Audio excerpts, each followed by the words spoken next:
Alors tout d'abord, bonjour à tous.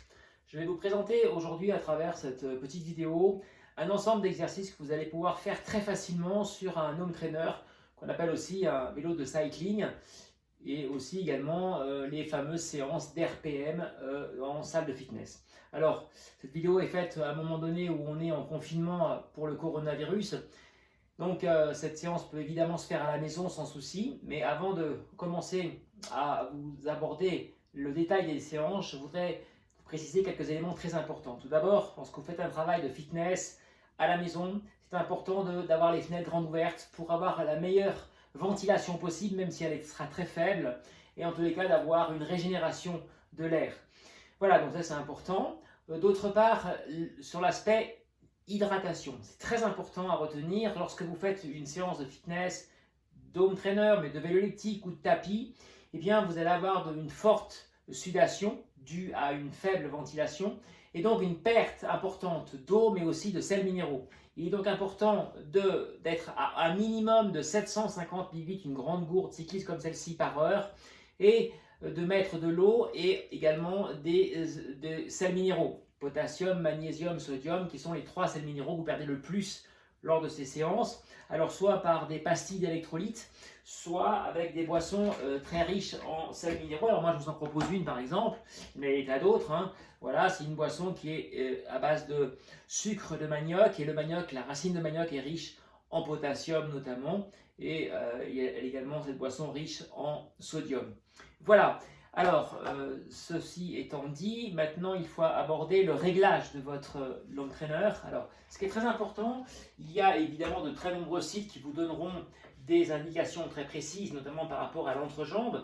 Mais pour cette première présentation, je voulais simplement vous dire qu'il faut juste éviter deux écueils. Tout d'abord, d'avoir une jambe trop tendue. Il ne faut pas que la jambe soit ainsi. La jambe doit être, si elle est trop tendue, il y aura des tensions, vous voyez, au niveau des tendons autour du genou, donc ça n'est pas bon. Et si au contraire, en bout de pédalage, la jambe est trop fléchie, eh bien vous allez cramer entre guillemets vos cuisses avec un effort trop important au niveau des cuisses. Par conséquent, en bout de pédalage, l'idéal c'est d'être à peu près à 120 degrés. Vous voyez à peu près ce type de pédalage, je vous le montre au ralenti. Voilà, là vous êtes sur à peu près un pédalage correct. Alors par rapport à la hauteur du guidon par rapport à la selle, eh bien, même si lorsque l'on fait du vélo de manière optimisée, avec notamment en recherchant l'aérodynamisme, on va baisser le guidon plus bas que la selle, pour une séance d'entraîneur, je vous recommande à peu près la même hauteur. Ça vous permettra d'avoir une position correcte sur votre vélo. Voilà concernant les réglages du vélo. Alors maintenant, on va passer au contenu de chaque séance. Alors la première séance, d'abord avant de commencer, j'ai parlé un peu de l'échauffement. Donc l'échauffement, il doit durer environ 10 minutes. Il va être sur un rythme de pédalage relativement souple, donc un TPM de 10. Tout au long de la vidéo, je vous parlerai de TPM, qui est donc le tour de pédale par minute. Et l'intérêt de l'échauffement, c'est d'avoir une montée de votre température interne. Pourquoi? Parce que ça va permettre notamment de développer le liquide synovial, qui est une sorte de lubrifiant, qui va permettre de maintenir une certaine souplesse au niveau de vos muscles et à la fois au niveau de vos tendons. Et au niveau cardiovasculaire, l'échauffement a pour but d'arriver au niveau du seuil 1, le seuil aérobie, qui est autour de 75% de votre fréquence cardiaque maximale. Voilà concernant l'échauffement. Maintenant, la première séance est une séance que j'appelle d'endurance de base, donc qui va durer entre 45 minutes à 1h30 maximum, n'allez pas au-delà. Il vaut mieux faire 2 séances de 45 minutes si vous avez le temps, qu'une seule séance d'1h30 d'ailleurs, parce qu'il y a effectivement cette forte transpiration et cette forte perte de sels minéraux qui va impacter une forte fatigue. Alors, cette séance-là, elle se fait sur un rythme de pédalage souple, TPM de 90, et une intensité autour de 70 à 80% de la fréquence cardiaque maximale, c'est-à-dire que normalement, vous êtes capable d'avoir une conversation, même si vous allez être légèrement essoufflé. Pour éviter une trop grosse monotonie, au milieu, vous allez placer 2 blocs de 5 à 8 minutes sur une vélocité beaucoup plus importante, entre 100 et 105. Donc là, on tourne un peu plus vite les jambes, mais on va garder toujours ce niveau d'intensité au niveau de la fréquence cardiaque du seuil 1. Pourquoi?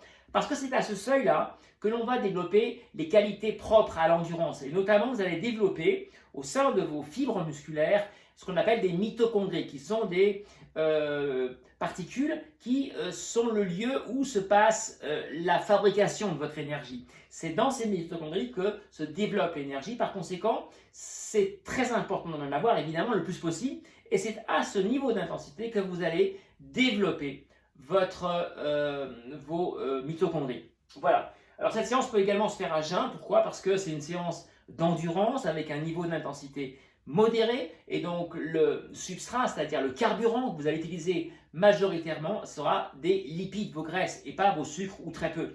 Par conséquent, cette séance peut très bien se faire à jeun lorsque l'on n'a pas encore pris de sucre dans l'organisme. Voilà, une autre séance, c'est cette fois-ci l'endurance de force. Alors l'endurance de force, qu'est-ce que c'est? C'est au sein d'un groupe musculaire, comme ici dans le quadriceps, vous avez dedans plein de fibres musculaires. Eh bien, l'endurance de force, qu'est-ce que c'est? C'est des exercices qui vont favoriser la meilleure mobilisation et le meilleur recrutement possible de l'ensemble de vos fibres au sein d'un faisceau musculaire. En effet, lorsque vous travaillez sur un effort avec un muscle, toutes les fibres musculaires ne sont pas mobilisées. Eh bien, l'endurance de force va essayer d'en recruter le plus possible avec des séances très spécifiques, donc comme celle-ci. Donc voilà, là vous allez faire 6 à 10 répétitions de 2 minutes, mais là sur une très forte résistance avec un TPM lent de 50 par minute. Donc on va augmenter au maximum la résistance et ainsi ensuite faire un travail d'endurance de force.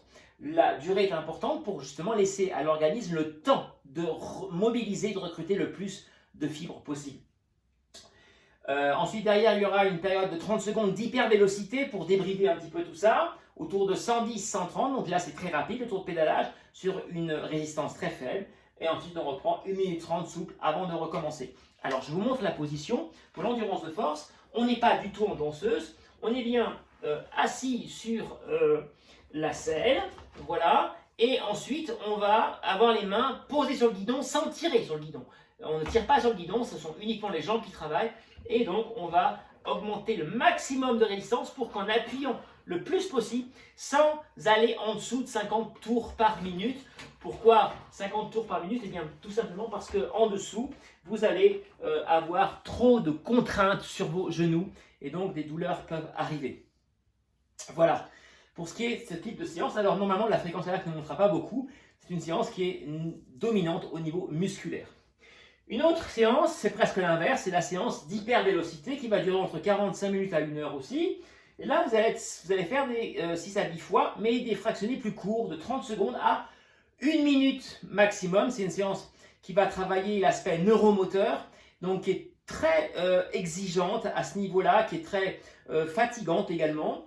Et donc là, par contre, on va tourner avec une résistance presque minimale à 120, 140. Sachez que les élites cyclistes vont parfois jusqu'à 150, voire plus, et sont capables de tenir 1 minute à ce tempo de pédalage. Donc très très rapide, très faible résistance. Et ensuite, on va décliner un tout petit peu pendant 30 secondes pour se mettre à 110, 130. Et ensuite, on va reprendre 1 minute 30, très souple. Et on va recommencer ainsi de suite. Là, par contre, sur cette séance-là, en général, la fréquence cardiaque monte très haut et on peut arriver à des fréquences cardiaques qui sont au-delà de 90% de la fréquence cardiaque maximale. Une autre séance, cette fois-ci, c'est la séance d'explosivité. Alors là, on est sur la séance classique d'endurance, comme je vous ai présenté la première. Mais au milieu, on va placer 8 sprints, donc très explosifs de 10 secondes, où on est à bloc. On n'est pas en hypervélocité, donc le TPM est de 90 à 100. Et on peut commencer d'ailleurs pratiquement à l'arrêt et ensuite hop, on démarre très très vite. Et la récupération est d'1 minute entre les sprints. Voilà. Maintenant, j'en arrive à des séances un peu plus techniques comme la séance de cinétique de VO2. Alors, qu'est-ce que c'est que la cinétique de VO2? On va essayer de rechercher à être sur un plateau avec la plus haute intensité correspondant au plus haut niveau de consommation d'oxygène possible sur un temps assez long. Donc, on va ensuite faire le yo-yo autour de on va dire ce plateau d'intensité. Un tout petit peu au-dessus, un tout petit peu en dessous, un tout petit peu au-dessus, un tout petit peu en dessous. C'est donc le classique yo-yo. Alors, on part de l'échauffement. À la fin de l'échauffement, on va progressivement monter en intensité pour se placer au niveau du seuil 2, qui est ce qu'on appelle le seuil anaérobie, que certains confrères appellent également le seuil tout simplement. et on va repérer pendant 2 minutes, on va s'y mettre et on va repérer la vitesse que l'on a. Et ensuite, au bout de 2 minutes, on va descendre, on va réduire son intensité pour se placer 1 minute, mais là en contrôlant parfaitement son intensité, donc qui reste assez élevée, puisqu'on va descendre à environ 15 pulsations en dessous de son seuil 2. Et puis ensuite, on va remonter. Alors ça, c'est pour la partie fréquence cardiaque. Vous avez vu, je ne parle que de fréquence cardiaque parce que je pense que c'est plus simple. Lorsque l'on a un vélo, un home trainer d'entrée de gamme, seuls les vélos des home trainers comme celui-ci de speeding ou des vélos haut de gamme peuvent avoir des capteurs de puissance efficaces et fiables. Parce que si on veut vraiment travailler efficacement sur un vélo et repérer ses intensités, l'idéal c'est de travailler avec la puissance. La puissance, en effet, est instantanée. Elle va donner le rendu du pédalage instantané, alors que la fréquence cardiaque, elle, va dériver progressivement au fil de l'effort. Donc, quand vous avez un niveau d'intensité à un temps X, en fréquence cardiaque, eh bien, ça ne vous donnera pas forcément votre niveau instantané de puissance, alors que le capteur de puissance, lui, va vous le donner. Alors, si on partait d'un capteur de puissance, ici, pour ce type de séance, eh bien, on serait quasiment à 100% de sa PMA, c'est-à-dire la puissance maximale aérobie, c'est-à-dire la puissance qu'on est capable de dégager lorsque l'on est au maximum de sa consommation d'oxygène possible. Voilà ce que c'est que la PMA. Voilà pour ce qui est de la parenthèse par rapport à la puissance. Alors maintenant, une autre séance qui est la séance pyramidale que vous connaissez peut-être parce que pas mal de magazines en parlent. Donc là, c'est 1, 2, 3, 4, 5, 4, 3, 2, 1 avec des variantes possibles. Et on est toujours sur le seuil 2 en intensité, fréquence de pédalage 90-100. Et là, on a la récupération entre les fractionnés va de 1 minute, mais il y a une modélisation qui est un peu plus différente, où là, on va prendre en récupération le temps du fractionné d'avant. Par exemple, si j'étais à 5 minutes, j'aurais un temps de récupération de 5 minutes. Si je suis à 2 minutes, et bien là, j'aurai une récupération de 2 minutes. Voilà, c'est une autre modélisation. On est toujours en récupération sur une bonne vélocité, entre 100 et 105.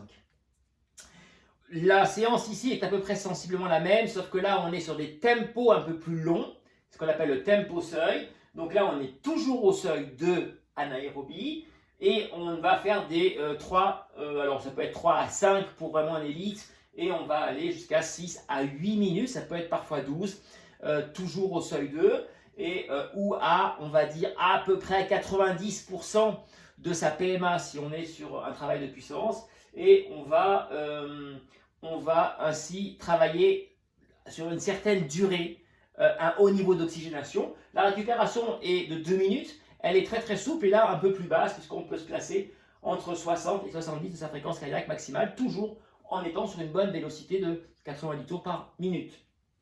Et enfin, je terminerai par la séance la plus dure de celle que je vous présente, qui est le gymnase, qui vient du cycliste qui l'a inventé, du nom de ce cycliste. Alors c'est une séance extrêmement exigeante. Je vous donne le protocole avec la fréquence cardiaque et je vous le donnerai avec la puissance. Alors en fréquence cardiaque, vous allez faire 9 fois 1 minute presque à bloc. Voilà, sur un TPM de 100-110, donc c'est quand même pas de l'hypervélocité, c'est pas de la force non plus, mais on tourne quand même assez vite les jambes. Je vous rappelle que 100, c'est à peu près, voilà, environ la fréquence de pédalage des contre-la-montre chez les élites. Ensuite, derrière cette minute qui est quand même très intense, eh bien, on ne va pas du tout se relâcher, on va rester pendant 4 minutes, ce qui est long, à un niveau d'intensité qui est entre 80 et 85% de votre fréquence cardiaque. Ce qui veut dire que c'est encore très élevé, on ne rigole pas, même pendant ce temps-là. Et ensuite, on va recommencer. On le fait 9 fois, donc vous voyez, c'est une séance très très dure. On va finir, évidemment, pas très loin de la fréquence cardiaque maximale. Alors, si on a un protocole de puissance, eh bien, la minute d'intensité va être, elle, à 100% de la PMA et la récupération très active autour de 70% de PMA. Alors là, il n'y a pas forcément consensus entre les coachs, voilà, entre nous. Moi, je pense que si pour quelqu'un qui n'est pas très expérimenté, il faut quand même pas aller trop au-dessus de 70% de sa PMA, sinon on risque de ne pas finir les 9 fois. En revanche, un élite peut aller un peu plus haut pour 80 voire 85% de sa PMA sur ce temps, sur ce contre-effort comme on l'appelle, parce que là on n'est pas sur un temps de récupération, on est quand même sur un temps où on est encore en très forte activité. Voilà, cette séance est très technique, je la recommande mais uniquement à ceux qui parmi vous sont déjà bien expérimentés. Voilà, écoutez, je pense avoir fait le tour avec vous de l'ensemble de ces principales séances qu'on peut faire avec un home trainer. Je vous souhaite à tous de très bon entraînement. Il vient pendant profiter de cette séance, cette période de confinement pour travailler sur home trainer. Je rappelle que j'ai aussi présenté des séances sur escalier, donc sans matériel. Tout cela, c'est sur mon compte Instagram TV, mais aussi sur mon site internet, dont vous voyez ici l'adresse. À tous, très bonne soirée et à très bientôt. Je rappelle que sur mon site, vous trouverez également de très nombreux conseils sur à la fois la nutrition, à la fois l'entraînement, et puis aussi vous trouverez en vente les produits énergétiques que je crée et qui sont tous pour des sportifs pratiquant des sports d'endurance ou pour toute la famille, notamment des petits déjeuners et de la spiruline par exemple. À très bientôt.